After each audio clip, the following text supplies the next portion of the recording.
Phone tapping case దర్యాప్తు చేస్తున్న SIT ప్రత్యేక దర్యాప్తు బృందం చీఫ్ వీసీ సజ్జనా తీరుపై బీఆర్ఎస్ సీనియర్ నేత మాజీ మంత్రి హరీష్ రావు తీవ్రస్థాయిలో విమర్శలు గుప్పించారు. న్యాయస్థానం తుది తీర్పు ఇవ్వకముందే ఫోన్ ట్యాపింగ్ ను అక్రమమని అధికారికంగా ఎలా ప్రకటిస్తారని ఆయన ప్రశ్నించారు.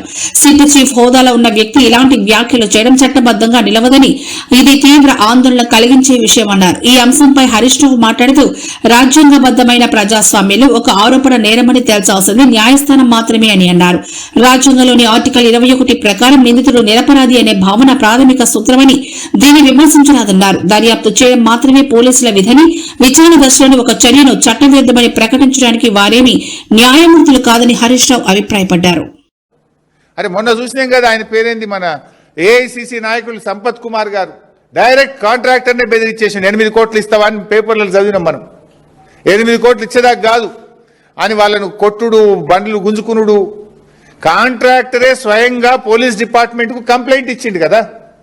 ఏది యాక్షన్, ఏది సిట్, ఏది?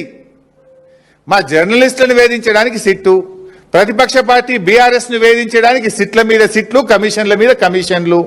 మరి వీటి మీద సిట్లేవి, కమిషన్లేవి? నేను అడుగుతున్నా, కాకి బుక్ అందరికీ సమానమే అని నీతులు చెప్పే డీజీపీ శోధర్ రెడ్డి గారు, మీ కాకి బుక్ కాకెత్తుకపోయిందా? ఎక్కడ పోయింది?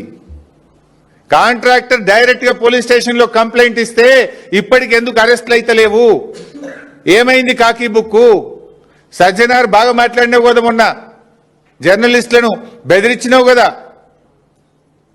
ఎమర్జెన్సీ ఉంటే మీరు ఇక్కడ ఉంటారా, నేను మీతో మాట్లాడతానా, మీరంతా జైల్లో ఉంటారని జర్నలిస్టులనే బెదిరించే ధోరణితో మాట్లాడినావు కదా.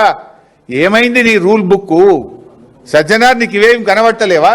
ఈ రోజు పోలీసుల పైన, యంత్రాంగ పైన, ప్రభుత్వం పైన చాలా అంటే చాలా స్టేట్మెంట్ ఇస్తున్నారు.